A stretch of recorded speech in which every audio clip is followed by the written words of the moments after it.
guys, it's Max here from Daily Market Movements. Welcome to another episode where today we're going to be analyzing the three major US indexes. Just before I start today's video, anyone who's interested in joining my trading signal group and receiving my own personal trades as well as my daily market research that I post prior to US markets opening, then make sure you visit my website. I've left the website link in the description of today's video. So scroll down, click on that, and then once on my website, if you click join now, and you can join my trading group for a very small fee of $29. But let's get started with today's video. It's been a bloodbath so far. All major indexes are pretty much down over 1% now.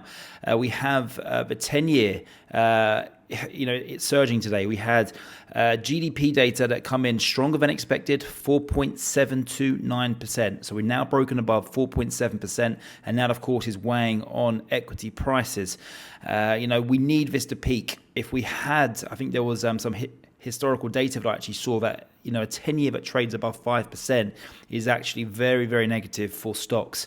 So we need to make sure that we stay below 5%. Obviously, we did briefly peak above it back in October 2024, but then that's when we actually had a massive rally in the equity market when we saw the 10-year decline significantly. And that's what I'm kind of looking for here is a new third leg of this decline towards, second leg of a decline towards the downside, which will obviously act as a tailwind for US equity prices. The second chart that I want to show you that's, again, evidently weighing on asset prices here is Meta. Meta reported earnings last night, very strong numbers, but unfortunately their guidance was actually a little bit weaker, and they also announced that they're going to be spending a bit more money than initially expected in further AI projects. So obviously the stock's down around 14%. I think at the peak it was down around 15.5%, so it has pared back roughly 2 percentage points, but nevertheless, due to the significance of Meta's presence within the top indexes, it's heavily weighing on the market today.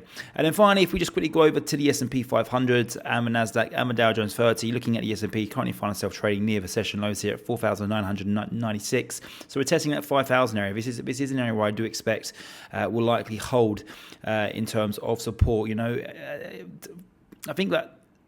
I think that the last 2 days' weakness isn't really enough to say that, okay, this is now a sign that we're going to go to fresh lows. I think that this is just a little bit of backfilling, and ultimately I do expect us to go and surge back above the 50-day EMA and break above the swing high of this week, which sits at around 5,085.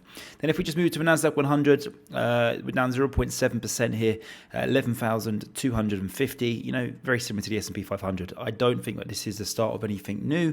I think that we're just doing some backfilling here. And I think one thing to look out for as well, guys, is that we do get earnings from Google report after the bell today, and I do expect that number to be pretty good.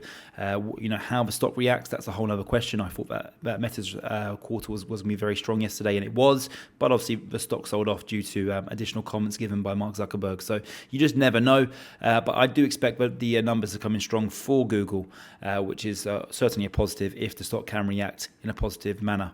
And then finally, just looking at the DowJones30, Dow currently trading at 37,700. We're selling off rather significantly here, down 1.5%. In fact, it's the worst performer of the three indexes. We need to find support soon here, and I think that we will find support. Again, I just feel like this is just some backfilling of some of the gains that we've seen over the past couple of weeks. But yeah, ultimately I would be a buyer of this dip, as I do expect all three major US indexes to start rising as I'm kind of forecasting for a peak in yields as well as the US dollar, which obviously will act as a tailwind for US equity prices.